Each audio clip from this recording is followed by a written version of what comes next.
Ito, yung bago kong motor.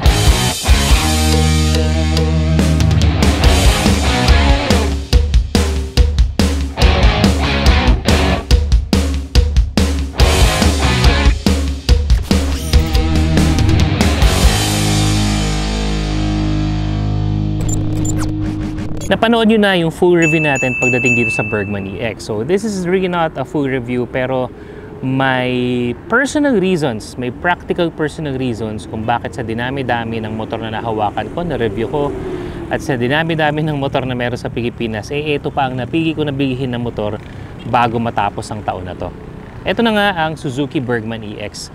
This is the updated version ng Bergman natin. Dahil kung matatandaan nyo, hindi ba nagkaroon ako ng Bergman Street 125 version 1. Ito yung puti. I got that motorcycle since 2021 pa.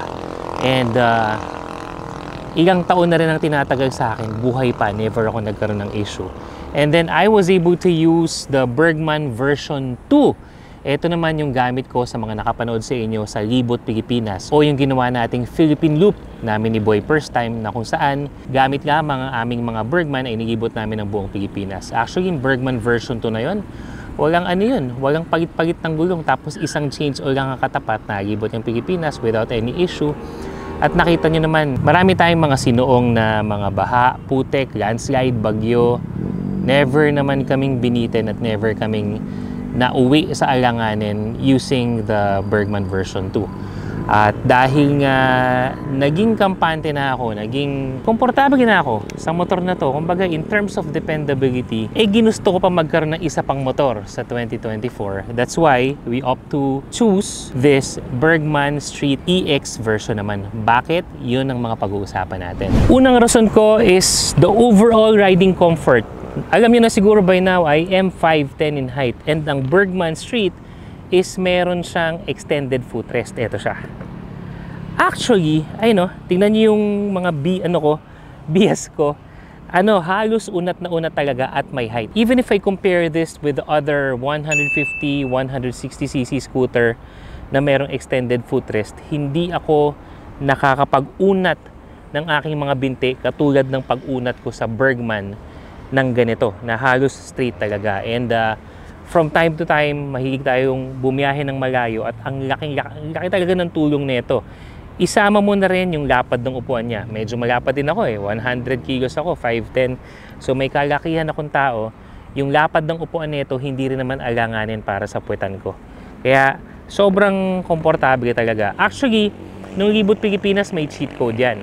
Pag nangalay na ako, pagdating sa mga long ride, yung tipong 4, 5, 6 na oras ka nang bumabiyahe, 7, 8 oras o higit pa. Ganyan kasi yung mga biyaheng ginawa natin nung Libot Pilipinas. Ay, ito yung ginagawa ko dyan.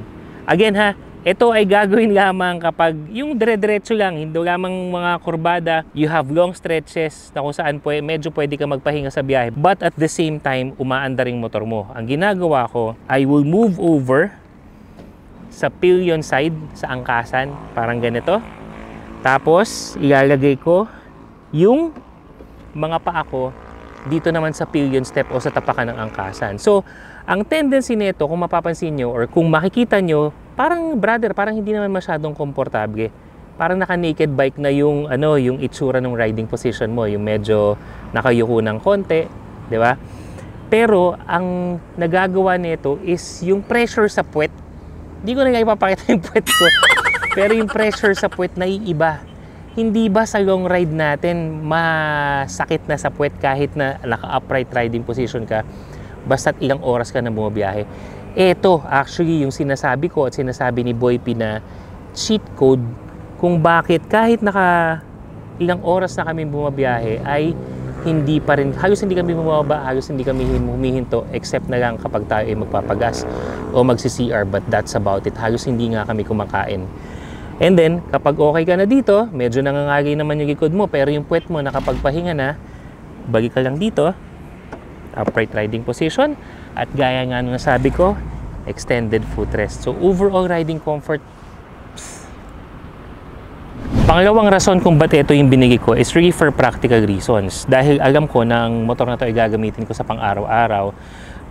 Minsan, panghatid sa mga bata, pang-deliver ng ilang mga stocks, pagtawid-tawid sa aming mga negosyo o kung may mga errands katulad ng bangko, grocery o ano paman, alam ko hindi ako malulugi sa gas dahil ang konsumo ko nito is 50 kilometers per liter. Imagine mo na yan, I have 125cc at you have a person na kasing lapad ko pero nag-average ako ng 50 kilometers per liter. Mind you mga brother hindi ako nagtitipid mode pero hindi rin naman walwalan. So ano siya, it gives you that confidence na okay, makakatipid pala ako dito. Pag tipong medyo nagwalwagan ka tapos maraming mga pataas na mga babiyahihin mo katulad ng ginawa namin sa Libot, Pilipinas, then you would produce 47 kilometers per liter. Ang alam ko as far as I know, sa 125cc na scooter, ito ang isa sa pinakamatipid, if not pinakamatipid na kumukonsumo ng gas nang hindi naman bitin yung power.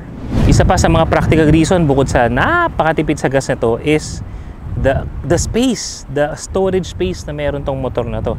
Titingnan nyo, meron ng gulay board. So that in itself, advantage na yon. So kahit na may mga gamit ka dyan, yan ganda ng bag ko, no? Hindi, bag pa yan ni Kuya GJ.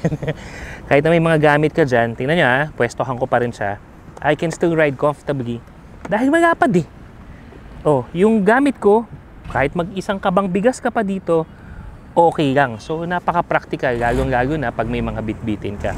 Bukod dyan is malawak din or malaki din yung kanyang underseat compartment dito. So mapapansin nyo malalim, meron na akong isang open face helmet dito, may mga documents, and then I have my water bottle. Makikita mo napakalaki pa ng space na meron dito. So I could still stuff. Actually pag nag-grocery ako, ang dami kong nalalagay dito. So ang nangyayari niyan, pupunuin ko yung underseat compartment, lalo-lalo na yung mga frozen, mga bigat.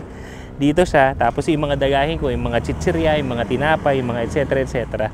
Andito naman. Partida, wala pang top box nun, napakarami ng malalagay. So in my case, na masasabi natin if we are not motor ni one mode, na hindi ako nagvo-vlog and all at nagpapatakbo tayo ng ating mga negosyo, nagbabalik-balik tayo sa ating mga iba't ibang mga pwesto, may mga bit-bit tayo, napaka-practical, napaka-useful ng space na meron si Bergman para sa mga bitbitin ko. Isa pa sa mga dahilan kung bakit ko binigay itong Bergman EX na to is hindi ka ma-overwhelm sa power. So, perfect to for beginner kasi pag inarangkada mo siya, hindi siya nakakabigla, hindi ka magugulat, hindi ka ma-display sa motor mo. Pero, kahit nadalhin mo to sa mga akyatan, surprisingly, hindi ka mabibitin sa power nito as evidence ng mga matataas na bundok na biniyahe namin during Libot, Pilipinas. Partida, mabigat ako. Ulitin ko, 100 kilo ko. I think yung bag ko noon nasa mga 8 kilos, 9 kilos. Tapos may top box pa ako na puno, amounting to 5 kilos worth of weight. Hindi siya ganun maarangkada, pero pagdating sa akyatan, hindi ka mabibitin. In fact, itong tulay na nandito sa Santa Maria, Bulacan, ay sinubukan pa namin ngayon para mas makita nyo. Ako, ang rider, angkas ko, ang anak ko, tapos nakaangkas pa sa amin si Kuya GJ, pataas, hindi tayo nabitin sa power, gaya ng nakikita nyo ngayon. I think this is about mga 15 degrees incline to maybe between 15 to 20 degrees incline pagdating sa slope. Tapos makikita nyo, hindi naman nating masyadong bunuelo, pero kayang-kaya pa rin ng power. So kumbaga, dependable yung power niya kahit magkaangkas pa kayo, kahit sa mga akyatan. Hindi nga lang ito ang pinakamabilis na motor, lalo na pagdating sa 125cc category, pero hindi ka rin naman mabibitin pagdating sa mga akyatan at hatak na kailangan mo. Isa sa mga kinaganda when it comes to the riding comfort is hindi lang ako komportable, kundi pati ang mga angkas ko. Si Kuya GJ, ilang kilo ka? 90 kilos. Si Fifth, hindi ko alam, but he is 10 years old. Pero eto, tingnan mo una yung paa muna namin. Hindi naman advisable na laging mag-aangkasa ng ganito, pero aminin na natin sa mga Pilipino, ito lang ang riding option para sa buong pamilya. In this case, si Fifth, he can comfortably sit nang marami siyang space dahil nga sapat at malapad ang upuan nito. Tapos, yung tapakan niya, meron siya. At the same time, ako naman bilang rider, hindi ko kailangan mag-adjust o maghahanap ako o maikisiksik ako ng tapakan dahil meron akong sariling tapakan dito sa footboard or gulay board natin. At the same time, Si Kuya GJ, kahit na may kalakihang tao din, ay komportable dahil malapat din naman ang upuan ng Bergman. Tapos may sarili siyang takpakan. So, in that case, hindi kami yung parang, alam mo yung parang pinag-siksik na gano'n sa ibang motor tapos nagkakatapakan yung mga sapatos nyo.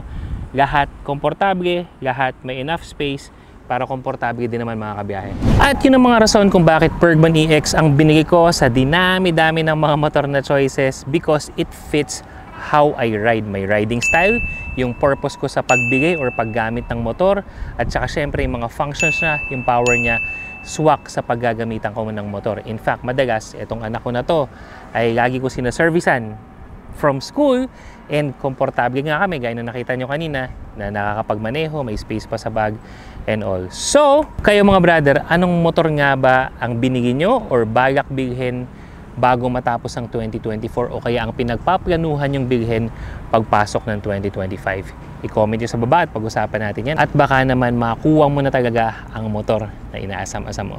Salamat sa panonood ng video na to mga brother. For more motorcycle news, reviews and updates, follow lang kayo sa lahat ng mga pages and channels natin. Salute!